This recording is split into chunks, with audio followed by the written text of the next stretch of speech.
नमस्कार दोस्तों, आप सभी लोगों का आपके अपने इस ऑनलाइन एजुकेशन प्लेटफॉर्म में वेलकम है। मैं सुधाकर सिंह आप सभी लोगों का स्वागत करता हूं।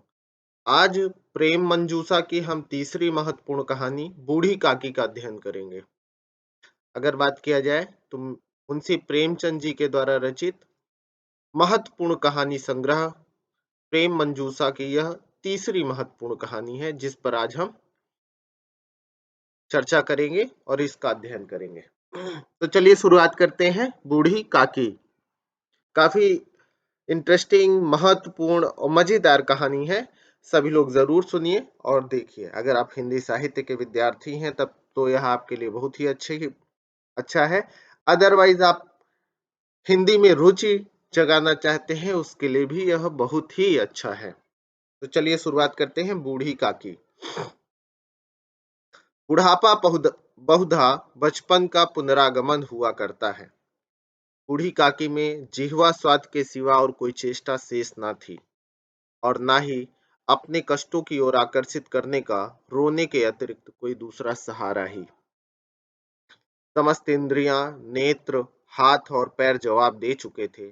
पृथ्वी पर पड़ी रहती और घर वाले कोई बात उनकी इच्छा के प्रतिकूल करते, भोजन का समय टल जाता या उसका परिमाण पूर्ण न होता अथवा बाजार से कोई वस्तु आती और उन्हें न मिलती तो वे रोने लगती थी। उनका रोना सिसकना साधारण रोना न था। वे गला फाड़ फाड़ कर रोती थी। उनके पतिदेव को स्वर्ग सिधारे कालांतर हो चुका था। बेटे तरुण हो होकर चल बसे थे। अब एक भतीजे के सिवाय और कोई ना था।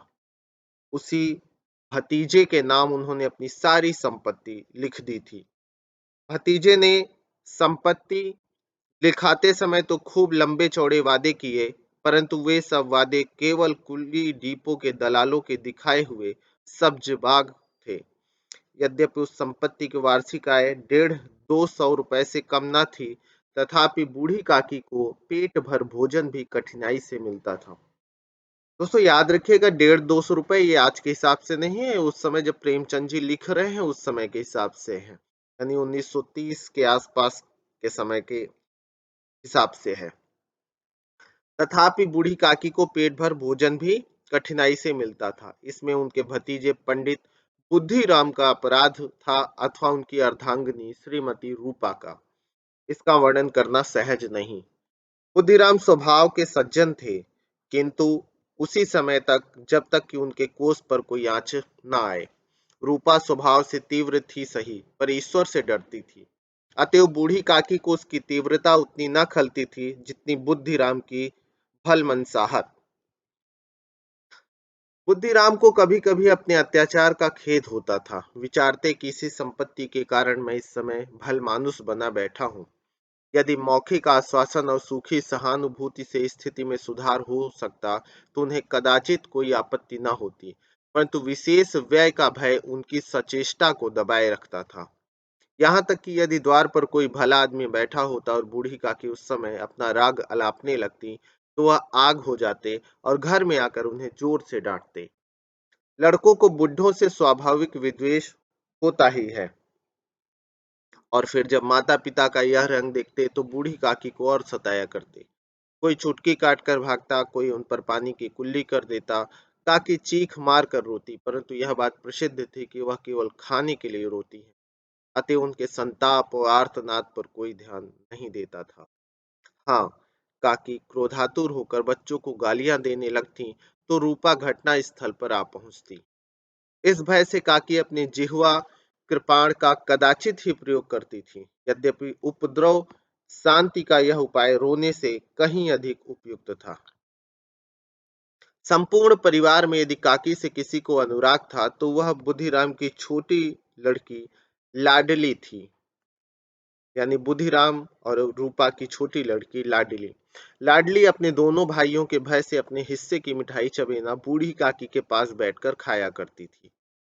यही उसका रक्षागार था, और यद्यपि काकी की शरण उनकी लोलुपता के कारण बहुत महंगी पड़ती थी, तथापि भाइयों के अन्याय से कहीं सुलभ थी।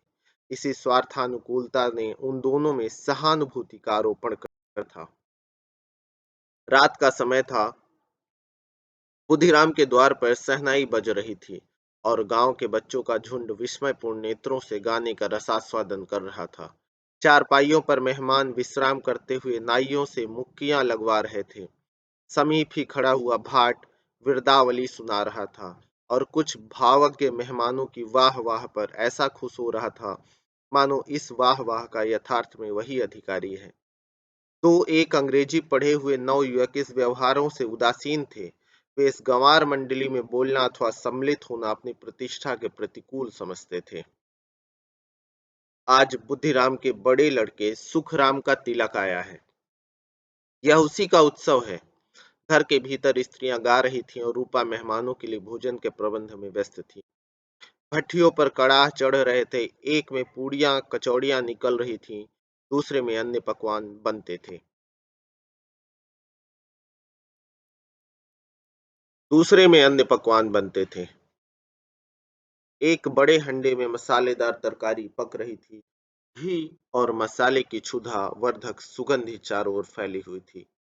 बूढ़ी काकी अपनी कोठरी में शोकमय विचार की भांति बैठी हुई थी। यह स्वाद मिश्रित सुगंधी उन्हें बेचैन कर रही थी। वे मन ही मन विचार कर रही थी, संभवतः मुझे पूड़ियां ना मिलेंगी। इतनी देर हो गई, कोई भोजन लेकर नहीं आया। मालूम होता है सब लोग भोजन कर चुके हैं, मेरे लिए कुछ न बचा। यह सोचकर उन्हें रोना आया, परंतु अशकुन के भय से वह रो न सकी। आहा, कैसी सुगंधी है, अब मुझे कौन पूछता है। जब रोटियां ही के लाले पड़े तब ऐसे भाग्य कहाँ की भरपेट पूड़ियां मिले। यह विचार कर उन्हें रोना आया। कलेजे में हुक सी उठने लगी, परंतु रूपा के भय से उन्होंने फिर मौन धारण कर लिया।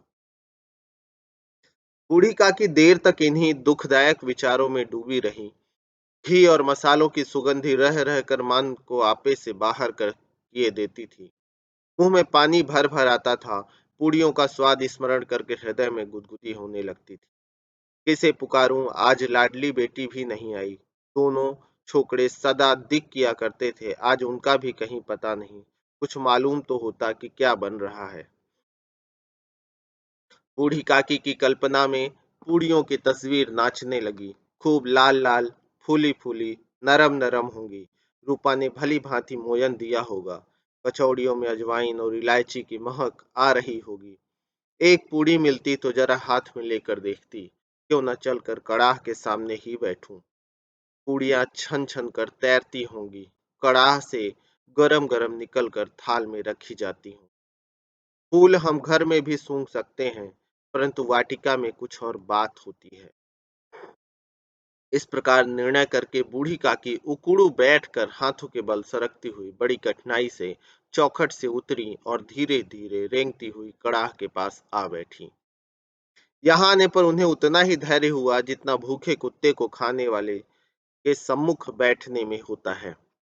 रूपा उस समय कार्यभार से उद्विग्न हो रही थी। कभी इस कोठे में जाती, कभी उस कोठे में, कभी कड़ाह के पास आती, कभी भंडार में जाती। किसी ने बाहर से आकर कहा, महाराज ठंडई मांग रहे हैं। ठंडई देने लगी। इतने में फिर किसी ने कहा, भाट आया है, उसे कुछ दे दो। भाट के लिए सीधा निकाल रही थी कि एक तीसरे आदमी ने आकर पूछा, अभी भोजन तैयार होने में कितना विलंब है, जरा ढोल मजीरा उतार दो। बेचारी अकेली स्त्री दौड़ते दौड़ते व्याकुल हो रही थी, झुंझलाती थी, कुढ़ती थी, परंतु क्रोध प्रकट करने को अवसर न पाती थी। भय होता कहीं पड़ोसी ने यह न कहने लगे कि इतने में उबल पड़ी। प्यास से स्वयं उसका कंठ सूख रहा था, गर्मी के मारे फूकी जाती थी, परंतु इतना अवकाश भी नहीं था कि जरा पानी पी ले अथवा पंखा लेकर झले। यह भी खटका था कि जरा आंख हटी और चीजों की लूट मची। इस अवस्था में उसने बूढ़ी काकी को कड़ाह के पास बैठी देखा तो जल गई। क्रोध न रुक सका। इसका भी ध्यान न रहा कि पड़ोसी ने बैठी हुई हैं, मन में क्या कहेंगी। पुरुषों में लोग सुनेंगे तो क्या कहेंगे। जिस प्रकार मेढक केचुए पर झपटता है, उसी प्रकार वह बूढ़ी काकी पर झपटी और उन्हें दोनों हाथों से झटक कर बोली, ऐसे पेट में आग लगे। और झटक कर बोली, ऐसे पेट में आग लगे। पेट है या भाड़, कोठरी में बैठते हुए क्या दम घुटता था। अभी मेहमानों ने नहीं खाया, भगवान को भोग नहीं लगा, तब तक धैर्य ना हो सका। आकर छाती पर सवार हो गई। जल जाए ऐसी जीभ, दिन भर खाती न होती तो न जाने किसकी हाड़ी में मुंह डालती। गांव देखेगा तो कहेगा कि बुढ़िया भर पेट खाने को नहीं पाती, तभी तो इस तरह मुंह बाए फिरती है। डायन ना मरे न माचा छोड़े, डायन ना मरे न माचा छोड़े। नाम बेचने पर लगी है, नाक कटवा कर दम लेगी। इतना ठूंसती है ना जाने कहाँ भस्म हो जाता है।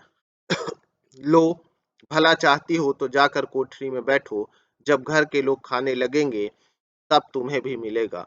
तुम कोई देवी नहीं हो कि चाहे किसी के मुंह में पानी ना जाए, परंतु तुम्हारी पूजा पहले ही हो जाए। बूढ़ी काकी ने न सिर उठाया, न रोई, न बोली, चुपचाप रेंगती हुई अपनी कोठरी में चली गई। आघात ऐसा कठोर था कि हृदय और मस्तिष्क की संपूर्ण शक्तियां, संपूर्ण विचार और संपूर्ण भार उसी ओर आकर्षित हो गए थे। नदी में जब कगार का कोई वृहद खंड कट कर गिरता है तो आसपास का जल समूह चारों ओर से उसी स्थान को पूरा करने के लिए दौड़ता है। अगला खंड। भोजन तैयार हो गया है, आंगन में पत्तलें पड़ गई, मेहमान खाने लगे। स्त्रियों ने जेवनार गीत गाना आरंभ कर दिया। मेहमानों के नाई और सेवक गण भी उसी मंडली के साथ किंतु कुछ हटकर भोजन करने बैठे थे। परंतु सभ्यता अनुसार जब तक सब के सब न खा ना चुके कोई उठ नहीं सकता था। तो एक मेहमान जो कुछ पढ़े लिखे थे सेवकों के दीर्घाहार पर झुंझला रहे थे। वे इस बंधन को व्यर्थ और बेसिर पैर की बात समझते थे। बूढ़ी काकी अपनी कोठरी में जाकर पश्चाताप कर रही थी कि मैं कहां से वहां गई। उन्हें रूपा पर क्रोध नहीं था, अपनी जल्दबाजी पर दुख था। सच ही तो है, जब तक मेहमान लोग भोजन कर न चुकेंगे घर वाले कैसे खाएंगे। मुझसे इतनी देर भी नहीं रहा गया, सबके सामने पानी गया। अब जब तक कोई बुलाने ना आएगा ना जाऊंगी। मन ही मन इसी प्रकार का विचार कर वह बुलाने की प्रतीक्षा करने लगी। परंतु घी की रुचिकर सुबास बड़ी ही धैर्य परीक्षक प्रतीत हो रही थी। उन्हें एक एक पल एक एक युग के समान मालूम होता था। अब पत्तल बिछ गई होगी, अब मेहमान आ गए होंगे, हाथ पैर धो रहे हैं, नाई पानी दे रहा है। मालूम होता है लोग खाने बैठ गए, जेवनार गाया जा रहा है। यह विचार कर वह मन को बहलाने के लिए लेट गई। धीरे धीरे एक गीत गुनगुनाने लगी। उन्हें मालूम हुआ कि मुझे गाते देर हो गई, क्या इतनी देर तक लोग भोजन कर ही रहे होंगे। किसी की आवाज नहीं सुनाई देती, अवश्य लोग खा पी कर चले गए। मुझे कोई बुलाने नहीं आया। रूपा चिढ़ गई है, क्या जाने न बुलाए। सोचती हो कि आप ही आवेंगे, वह कोई मेहमान तो नहीं जो उन्हें बुलाऊं। बूढ़ी काकी चलने के लिए तैयार हुई, यह विश्वास कि 1 मिनट में पूड़ियां और मसालेदार तरकारियां सामने आएंगी। उनकी स्वादेंद्रियों को गुदगुदाने लगा। उन्होंने मन में तरह तरह के मंसूबे बांधे। तरकारी से पूड़ियां खाऊंगी, फिर दही और शक्कर से कचौरियां, रायते के साथ मजेदार मालूम। चाहे कोई बुरा माने चाहे भला, मैं तो मांग मांग कर खाऊंगी। यही ना लोग कहेंगे कि इन्हें विचार नहीं। कहा करें, इतने दिन के बाद पूड़ियां मिल रही हैं तो मुंह जूठा करके थोड़े ही रुक जाऊंगी। वह उकड़ू बैठकर हाथों के बल सरकती हुई आंगन में आई, परंतु हाय दुर्भाग्य, अभिलाषा ने अपने पुराने स्वभाव के अनुसार समय की मिथ्या कल्पना की थी। अभिलाषा ने अपने पुराने स्वभाव के अनुसार समय की मिथ्या कल्पना की थी। मेहमान मंडली अभी भी बैठी हुई थी। कोई खाकर उंगलियां चाटता, कोई तिरछे नेत्रों से देखता था कि और लोग अभी खा रहे हैं या नहीं। कोई इस चिंता में था कि पत्तल पर पुड़ियां छूटी जाती हैं, किसी तरह इन्हें भीतर रख लेता। कोई दही खाकर जीभ चटकारता था, परंतु दूसरा दोना मांगते संकोच करता था। इतने में बूढ़ी काकी रेंगती हुई उनके बीच में जा पहुंची। कई आदमी चौंक कर उठ खड़े हुए, पुकारने लगे, अरे यह बुढ़िया कौन है, यह कहां से आ गई। देखो किसी को ना छू ले। पंडित बुद्धिराम काकी को देखते ही क्रोध से तिलमिला गए। पुड़ियों का थाल लिए खड़े थे, थाल को जमीन पर पटक दिया और जिस प्रकार निर्दय महाजन अपने किसी बेईमान और भगोड़े कर्जदार को देखते ही झपट कर उसका टेटुआ पकड़ लेता है, उसी तरह लपक कर उन्होंने बूढ़ी काकी की दोनों हाथ पकड़े और घसीटते हुए लाकर उन्हें अंधेरी कोठरी में धम से पटक दिया।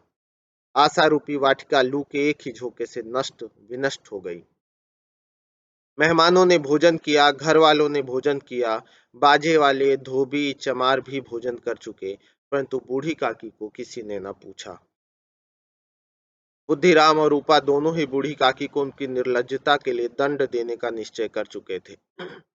उनके बुढ़ापे पर, दीनता पर, हतज्ञान पर किसी को करुणा न आती थी। अकेली लाडली उनके लिए कुढ़ रही थी।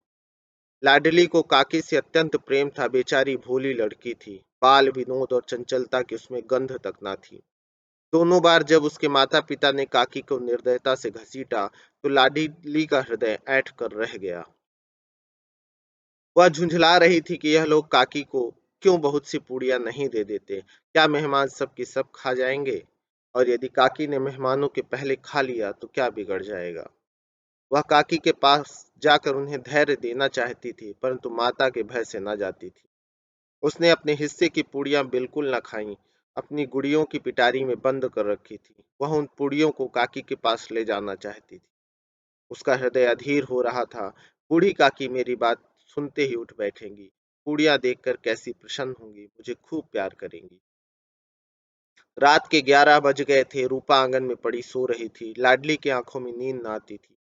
काकी को पूड़ियां खिलाने की खुशी उसे सोने न देती थी। उसने गुड़ियों की पिटारी सामने ही रखी थी। जब विश्वास हो गया कि अम्मा सो रही हैं, तो वह चुपके से उठी और विचारने लगी कैसे चलूं। चारों ओर अंधेरा था, केवल चूल्हों में आग चमक रही थी। चूल्हे के पास एक कुत्ता लेटा हुआ था। लड़की की दृष्टि द्वार के सामने वाले नीम की ओर गई। उसे मालूम हुआ कि उस पर हनुमान जी बैठे हुए हैं। उनकी पूंछ, उनकी गदा सब स्पष्ट दिखलाई दे रही थी। मारे भय के उसने आंखें बंद कर ली। इतने में कुत्ता उठा, बैठा और लाडली को ढाढ़स हुआ। कई सोए हुए मनुष्यों के बदले एक जागता हुआ कुत्ता उसके लिए अधिक धैर्य का कारण हुआ। उसने पिटारी उठाई और बूढ़ी काकी की कोठरी की ओर चली। बूढ़ी काकी को केवल इतना स्मरण था कि किसी ने मेरे हाथ पकड़कर घसीटे। फिर ऐसा मालूम हुआ जैसे कोई पहाड़ पर उड़ा लिए जाता है। उनके पैर बार बार पत्थरों से टकराते। तब किसी ने उन्हें पहाड़ पर से पटका हुए मूर्छित हो गई। जब वे सचेत हुई तो किसी की जरा आहट भी न मिलती थी। समझी कि सब लोग खा पी कर सो गए। उनके साथ मेरी तकदीर भी सो गई। रात कैसे कटेगी राम, क्या खाऊं? पेट में अग्नि धधक रही है। हाँ, किसी ने मेरी सुधि न ली। क्या मेरा ही पेट काटने से धन जुड़ जाएगा? इन लोगों को दया नहीं आती कि जाने बुढ़िया कब मर जाए, उसका जी क्यों दुखावें। मैं पेट की रोटियां ही खाती हूँ कि और कुछ। इस पर यह हाल। मैं अंधी अपाहिज ठहरी, ना कुछ सुनूं ना बूझूं। यदि आंगन में चली गई तो क्या बुद्धिराम से इतना कहते ना बनता था? काके अभी लोग खा रहे हैं, फिर आना। मुझे घसीटा, पटका। उन्हीं पूड़ियों के लिए रूपा ने सबके सामने गालियां दी। उन्हीं पूड़ियों के लिए इतनी दुर्गति करने पर भी उनका पत्थर का कलेजा ना फसीजा। सबको खिलाया, मेरी बात तक न पूछी। जब तक ही न दी तब अब क्या देंगी? जब तब ही न दी तब अब क्या देंगे? यह विचार कर काकी निराशा में संतोष के साथ लेट गई। ग्लानि से भला गला भर भर आता था, परंतु मेहमानों के भय से रोती न थी। सहसा उनके कानों में आवाज आई, काकी उठो, मैं पूड़िया लाई हूँ। काकी ने लाडली की बोली पहचानी। चटपट उठ बैठी, दोनों हाथों से लाडली को टटोला और उसे गोद में बैठा लिया। लाडली ने पूड़ियां निकाल कर दी। काकी ने पूछा, क्या तुम्हारी अम्मा ने दी हैं? लाडली ने कहा, नहीं, यह मेरे हिस्से की है। काकी पूड़ियों पर टूट पड़ी। 5 मिनट में पिटारी खाली हो गई। लाडली ने पूछा, काकी पेट भर गया? जैसे थोड़ी सी वर्षा ठंडक के स्थान पर और भी गर्मी पैदा कर देती है, उसी भांति इन थोड़ी सी पूड़ियों ने काकी की क्षुधा को और इच्छा को उत्तेजित कर दिया था। बोली, नहीं बेटी, जाकर अम्मा से और मांग लाओ। लाडली ने कहा, अम्मा सोती हैं, जगाऊंगी तो मारेंगी। काकी ने पिटारी को फिर टटोला। उसमें कुछ खुरचन गिरे थे, उन्हें निकाल कर वे खा गई। बार बार होठ चाटती थी, चटकारे भरती थी। हृदय में सोच रहा था कि और पुड़िया कैसे पाऊं। संतोष सेतु जब टूट जाता है तब इच्छा का भाव अपरिमित हो जाता है। मतवालों को मद स्मरण करना उन्हें मदांध बनाता है। काकी का धीर मन इच्छा के प्रबल प्रवाह में बह गया। काकी का अधीर मन इच्छा के प्रबल प्रवाह में बह गया। उचित और अनुचित का विचार जाता रहा। वे कुछ देर तक उस इच्छा को रोकती रहीं। सहसा लाडली से बोली, मेरा हाथ पकड़कर वहां ले चलो जहां मेहमानों ने बैठकर भोजन किया है। लाडली उनका अभिप्राय समझ न सकी। उसने काकी का हाथ पकड़ा और ले जाकर जूठे पत्तलों के सामने पास बिठा दिया। दीन क्षुधातुर हत ज्ञान बुढ़िया पत्तलों से पूड़ियों के टुकड़े चुन चुन कर भक्षण करने लगी। ओह दही कितना स्वादिष्ट था, कचौरियां कितनी सलोनी, खस्ता कितने सुकोमल। काकी बुद्धिहीन होते हुए भी इतना जानती थी कि मैं वह काम कर रही हूँ जो मुझे कदापि न करना चाहिए। मैं दूसरों की जूठी पत्तल चाट रही हूँ, परंतु बुढ़ापा तृष्णा रोग का अंतिम समय है, जब संपूर्ण इच्छाएं एक ही केंद्र पर आ लगती हैं। बूढ़ी काकी में यह केंद्र उनकी स्वादेंद्रिय थी। ठीक उसी समय रूपा की आंखें खुली। उसे मालूम हुआ कि लाडली मेरे पास नहीं है। वह चौंकी, चारपाई के इधर उधर ताकने लगी कि कहीं नीचे तो नहीं गिर पड़ी। उसे वहां न पाकर वह उठ बैठी तो क्या देखती है कि लाडली जूठे पत्तलों के पास चुपचाप खड़ी है और बूढ़ी काकी पत्तलों पर से पूड़ियों के टुकड़े उठा उठा कर खा रही है। रूपा का हृदय सन्न हो गया। किसी गाय की गर्दन पर छुरी चलते देखकर जो अवस्था उसकी होती, वही उस समय हुई। एक ब्राह्मणी दूसरों की जूठी पत्तल टटोले, इससे अधिक शोकमय दृश्य असंभव था। पूड़ियों के कुछ ग्रासों के लिए उसकी चचेरी सास ऐसा पतित और निकृष्ट कर्म कर रही है। यह वह दृश्य था जिसे देखकर देखने वालों के हृदय कांप उठते हैं। ऐसा प्रतीत होता मानो जमीन रुक गई है, आसमान चक्कर खा रहा है। संसार पर कोई नई विपत्ति आने वाली है। रूपा को क्रोध न आया, शोक के सम्मुख क्रोध कहा। करुणा और भय से उसकी आंखें भर आईं। इस अधर्म के पाप का भागी कौन है? उसने सच्चे हृदय से गगन मंडल की ओर हाथ उठाकर कहा, परमात्मा मेरे बच्चों पर दया करो, इस अधर्म का दंड मुझे दो, नहीं तो मेरा सत्यानाश हो जाएगा। रूपा को अपनी स्वार्थपरता और अन्याय इस प्रकार प्रत्यक्ष रूप में कभी न देख पड़े थे। वह सोचने लगी, हाय कितनी निर्दयी हूँ, जिसकी संपत्ति से मुझे 200 रुपया वार्षिक आय हो रही है, उसकी यह दुर्गति, और मेरे कारण। हे दयामय भगवान, मुझसे भारी चूक हुई, मुझे क्षमा करो। आज मेरे बेटे का तिलक था, सैकड़ों मनुष्यों ने भोजन पाया, मैं उनके इशारों की दासी बनी रही, अपने नाम के लिए सैकड़ों रुपए व्यय कर दिए, परंतु जिसकी बदौलत के हजारों रुपए खाए, उसे इस उत्सव में भी भर पेट भोजन न दे सकी। केवल इसी कारण तो वृद्धा असहाय है। रूपा ने दिया जलाया, अपने भंडार का द्वार खोला और एक थाली में संपूर्ण सामग्रियां सजाकर लिए हुए बूढ़ी काकी की ओर चली। आधी रात जा चुकी थी।